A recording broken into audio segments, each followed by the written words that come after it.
नमस्कार, आपका बहुत बहुत स्वागत है। हमारी जो जन्म कुंडली होती है उसमें 12 भाव होते हैं, जिसमें हमारे पूरे जीवन का लेखा जोखा लिखा होता है। हर एक भाव अपने अंदर कुछ न कुछ आपके जीवन की चीज़ें दर्शाता है और वो उनको प्रदान करने के लिए तत्पर रहता है अपने स्वामी के द्वारा। हर एक भाव जैसे कि मैंने बताया कुछ न कुछ दिखाता है, जैसे कि प्रथम भाव आपके शरीर को, स्वास्थ्य को, विचारों को, आपकी टोटल पर्सनैलिटी को दिखाता है। दूसरा भाव धन को, परिवार को, खाने को दिखाता है। तीसरा भाव पराक्रम को, भाई बहनों को दिखाता है। चौथा भाव सुख को दिखाता है, चाहे वो प्रॉपर्टी का सुख हो, चाहे वो माता का सुख हो। पंचम भाव संतान, विद्या, प्रेम, लॉटरी, सट्टा आदि को दर्शाता है। छठा भाव रोग, ऋण, शत्रु को दिखाता है। सप्तम भाव आपकी पत्नी को, आपके पार्टनर को, आपकी ख्याति को दर्शाता है। उसी प्रकार अष्टम भाव भी एक बहुत ही इम्पोर्टेंट भाव है। वैसे कहा जाता है कि कुंडली में 6, 8, 12 भाव बहुत खराब भाव होते हैं, उसमें भी अष्टम को बहुत खराब कहा गया है। अष्टम के लिए कहा जाता है कि सारी चिंताएं, परेशानी अष्टम भाव देता है। लेकिन कहते हैं कि हर एक चीज़ में एक बहुत ही अच्छी चीज़ भी छुपी रहती है जो कि दिखाई नहीं देती है। वैसे ही अष्टम भाव के बारे में कहा जा सकता है। अष्टम भाव गुप्त विद्याओं, रिसर्च, LIC, अचानक मिलने वाला धन, चाहे PF के थ्रू मिले, चाहे LIC के थ्रू मिले, इस टाइप की कई सारी चीज़ों से जुड़ा होता है। लेकिन एक ऐसा महत्वपूर्ण जो पूरी कुंडली का समझ लो मेन है, वो अष्टम भाव ही दिखाता है। वो है आयु। क्योंकि जब आयु रहेगी तभी तो कोई कुंडली की कोई वैल्यू है। कि आयु ही तो आदमी आयु जितना जिएगा उसी हिसाब से तो उसका भोग कर पाएगा। यानी कि सारी कुंडली का अगर देखा जाए तो अष्टम भाव ही बॉस है, वही आपकी आयु निर्धारित करता है। मोस्टली उसे आयु भाव भी कहते हैं। जैसे हर भाव को कोई और नाम भी दिया जाता है। जैसे प्रथम भाव को तन भाव कह देते हैं, ठीक है। चौथे भाव को सुख भाव कह देते हैं। सप्तम भाव को पत्नी का भाव कह देते हैं। वैसे अष्टम भाव को आयु भाव कहा जाता है। यहाँ से हम अपनी आयु के बारे में मोटे तौर पे जान सकते हैं। अब मैं आपको ये बताऊंगा कि अब अपनी आयु के बारे में कैसे जानें कि आप दीर्घायु हैं या अल्पायु हैं या मध्यम आयु हैं। तो ये अष्टम भाव आपको काफ़ी हद तक बता देता है। लेकिन जो मैं नियम आपको बताने जा रहा हूँ अभी, मैं आपको बाकायदा एक कुंडली के माध्यम से उसमें अष्टम भाव के बारे में समझाकर आपको बताऊंगा कि कैसे आप अपनी आयु के बारे में मोटा जान सकते हैं। लेकिन उससे पहले मैं आपसे विनम्र निवेदन करना चाहता हूं कि प्लीज़ इस वीडियो को लाइक अवश्य करें और शेयर भी अवश्य कर दें। और मेरा चैनल अगर आपने अभी तक सब्सक्राइब नहीं किया है तो प्लीज़ सब्सक्राइब करें और मेरे चैनल आई बेल बटन को भी अवश्य दबा दें, जिससे कि मेरे चैनल पर आने वाली सभी वीडियो आपको समय से प्राप्त हो सके और आपका ज्ञानवर्धन हो सके। तो चलिए मैं आपको एक कुंडली के माध्यम से ये समझाने की कोशिश करता हूँ कि आपकी आयु कितनी है। कितनी से मतलब दीर्घायु है, मध्यम आयु है या अल्पायु है। तो आइए चलते हैं। आपकी इस तरीके से कोई लगन कुंडली होगी, उसमें हमेशा ये वाला भाव जो है प्रथम भाव कहलाता है, ठीक है। और इससे अगला द्वितीय, फिर तृतीय, फिर चतुर्थ, फिर पंचम, फिर षष्टम, फिर सप्तम, फिर अष्टम। ये वाला भाव अष्टम भाव है। इसी से हम आयु का निर्धारण करते हैं। इसको आयु भाव भी कहते हैं। हर भाव का एक अलग से स्पेशल नाम भी होता है। जैसे तन भाव कहते हैं, क्योंकि इससे हमारे शरीर वगैरह के बारे में, हमारे अपने बारे में सब कुछ पता कर सकते हैं।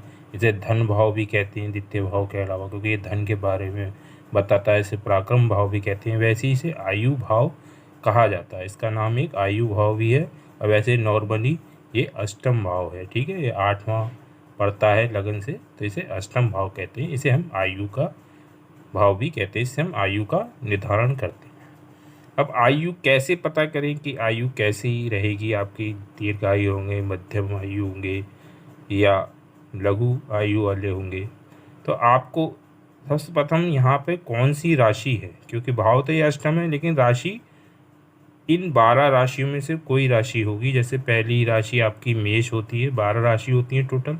जैसे पहला नंबर मेष राशि को मिला है, दूसरा वृषभ को, तीसरा मिथुन को, चौथा कर्क को, 5वां जो है आपको सिंह राशि होती है, छठी कन्या होती है, 7वीं तुला होती है, 8वीं आपकी वृश्चिक राशि होती है, 9वीं धनु, 10वीं आपकी मकर राशि होती है, 11वीं कुंभ और 12वीं मीन राशि होती है। यदि इन 1 से लेकर 12 तक कोई यहाँ पर गिनती लिखी होगी, तो जो भी गिनती लिखी होगी उसके स्वामी यानी कि उस राशि के स्वामी आपके अष्टमेश कहलाएंगे। यानी कि सपोज यहाँ पर 8 नंबर लिखा है, अगर मेष लगन की कुंडली है तो 8 नंबर लिखा है, तो यहाँ पे मंगल देव, क्योंकि वृश्चिक राशि है उसके स्वामी मंगल देव होते हैं, अष्टमेश क्या कहलाएंगे? मंगल देव कहलाएंगे। मान लो ये वृषभ लगन की कुंडली है, तो यहाँ पे 9 नंबर लिखा हुआ दिखाई देगा आपको, तो 9 नंबर धनु है। धनु की राशि के स्वामी बृहस्पति देव होते हैं, तो आप उस समय आपके क्या स्वामी हो जाएंगे? यहाँ पर बृहस्पति देव जो है अष्टमेश कहलाएंगे। तो यहाँ पे जो भी राशि है उसके स्वामी को आपको देखना है। अगर उसका स्वामी केंद्र में, यानी कि अष्टमेश केंद्र में, 1, 4, 7, 10 भाव जो होते हैं वो केंद्र कहलाते हैं, में स्थित हो, यानी कि ये प्रथम भाव, ये चतुर्थ भाव, ये 7वां भाव, ये 10वां भाव, ये चारों केंद्र कहलाते हैं, ठीक है। इसमें अगर आपका अष्टमेश, अगर आपका मान लो कोई भी गिनती है, उसका जो राशि है उसका स्वामी इन चारों में से किसी में हो, तो आप के इस नियम के अनुसार आप दीर्घायु होंगे, यानी कि आपकी आयु पूर्ण होगी। अब अगर लग्नेश, जैसे ये अष्टमेश है, इसमें बैठी राशि का स्वामी अष्टमेश, तो वैसी लग्नेश यानी कि प्रथम भाव का स्वामी को लगन, प्रथम भाव को लगन भी कहते हैं, तो उसका स्वामी लग्नेश कहलाता है। लग्नेश यानी कि इसमें जो राशि है उसका स्वामी, मान लो यहाँ पर मेष दिखा रहा है, 1 नंबर गिनती है तो मेष हो गया, तो उसका स्वामी क्या होते? मंगल देव होंगे। मान लो वृषभ है तो उसके शुक्र देव होंगे। यहाँ पर 3 नंबर लिखा है तो बुध देव होंगे। यानी कि जो भी नंबर लिखे हुए हैं उसकी राशि के स्वामी को लग्नेश कहा जाता है। यानी कि लग्नेश इसका स्वामी और इसका स्वामी अगर अष्टम में ही बैठे, इसी भाव में बैठे हो, यहाँ पर कोई भी राशि हो, उसका स्वामी और इसका स्वामी दोनों यहीं बैठे हों, तब ये आयु को क्षीण कर देता है, यानी कि आयु कम होती है, तो अल्प आयु कहलाता है। ये दूसरा नियम है। और शनि से भी हम आयु का निर्धारण करते हैं, क्योंकि शनि आयु के देवता कहलाते हैं, कर्म के देवता हैं। कर्म समाप्त हो गए तो आपकी आयु भी समाप्त हो जाती है। आयु के कारक ग्रह भी शनि देव ही हैं, तो वो अष्टम भाव के कारक भी कहलाते हैं। अगर वो यहाँ बैठे हों स्वयं, ठीक है, या उनकी दृष्टि पड़ रही है, पूर्ण दृष्टि खास तौर से, जैसे यहाँ पर शनि बैठे हों या यहाँ शनि बैठे हो, यहाँ सबसे ज़्यादा उत्तम है, यहाँ उसके बाद कम उत्तम है, यहाँ बैठे हूँ तो तीसरी दृष्टि से, यहाँ बैठे हूँ तो 10वीं दृष्टि, तो यहाँ उसके बाद थोड़ा और कम। तो यहाँ पर अगर शनि बैठे हैं तो पूर्ण आयु आपको देंगे, यहाँ पे हैं तो यहाँ भी लगभग पूर्ण आयु रहेगी, यहाँ रहेंगे तो पूर्ण आयु से थोड़ी कम, लेकिन मध्यम आयु से ज़्यादा आपकी आयु रहेगी। यानी कि अगर शनि यहाँ बैठे हैं तब उत्तम है, आपकी आयु अच्छी होगी। यहाँ बैठे हैं, यहाँ बैठे हैं, यहाँ बैठे हैं, तब आयु आपकी अच्छी होगी। और अगर अष्टमेश इन 4 भावों में बैठा है तब भी आपकी आयु उत्तम होगी। लेकिन आयु कब कम होगी? जब इसका स्वामी और इसका स्वामी दोनों मिलके यहीं बैठ जाएं, तब आयु कम हो जाएगी। या फिर एक नियम है कि अष्टमेश पाप ग्रहों के प्रभाव में, यानी कि अष्टमेश जो भी यहाँ पर राशि है उसका स्वामी किसी भी भाव में बैठा हो और उसके साथ 2 पाप ग्रह या 2 से अधिक पाप ग्रह साथ बैठे हों या दृष्टि कर रहे हो, तो पाप ग्रह में कौन आते हैं? मंगल, सूर्य, राहु, केतु, ठीक है ना। तो अगर अष्टमेश खुद ही मंगल है तो मंगल तो नहीं लिया जाएगा, तब सूर्य, राहु, केतु के लेंगे, ठीक है। अगर सूर्य हैं अष्टमेश तो सूर्य को नहीं लिया जाएगा, तब राहु, केतु, मंगल लिए जाएंगे, ठीक है ना। तो अगर 2 या 2 से अधिक ग्रह पाप ग्रह की दृष्टि कहीं भी बैठा हो अष्ट में, उनकी दृष्टि हो, पाप मध्य में हो, पाप कतरे हैं, कुल मिला के पीड़ित हो, तो आयु की हानि मानी, यानी कि आयु काफ़ी कम होगी, अल्पायु होगी। अब ये मोटा मोटा नियम है, इससे आप मोटे मोटे तौर पे आप देख सकते हैं कि आपकी आयु दीर्घ आयु है, मध्य आयु है या उत्तम आयु है, उसके पाप प्रभाव कितना है। अगर बहुत ज़्यादा पाप प्रभाव है तब आयु कम जानिए, और अगर अष्टमेश और लग्नेश यहाँ बैठे हैं तब आयु कम जानिए। लेकिन अगर शनि यहाँ बैठे हों या लग्नेश इन चारों में बैठे हों तो आप अपनी आयु को अधिक मानिए। इसके अलावा ये नियम जो मैंने बताए हैं वो कर्म और शनि पे भी लगा के देखिए। शनि आपकी कुंडली में कहीं भी बैठा हो तो उस भाव, मान लो शनि यहाँ बैठा तो उसको प्रथम भाव बना लीजिए, और जब प्रथम भाव से फिर अष्टम जो बनेगा उसके स्वामी की स्थिति को देखिए, क्योंकि शनि भी आयु कारक देखता है, तो ऐसे ही वो शनि से भी वो नियम लगने चाहिए। और कर्म क्या है? कर्म किसी प्रकार कर्म नौकरी से ही नहीं है, आपके कर्म समाप्त तो आपकी जीविका जीवन समाप्त, ठीक है।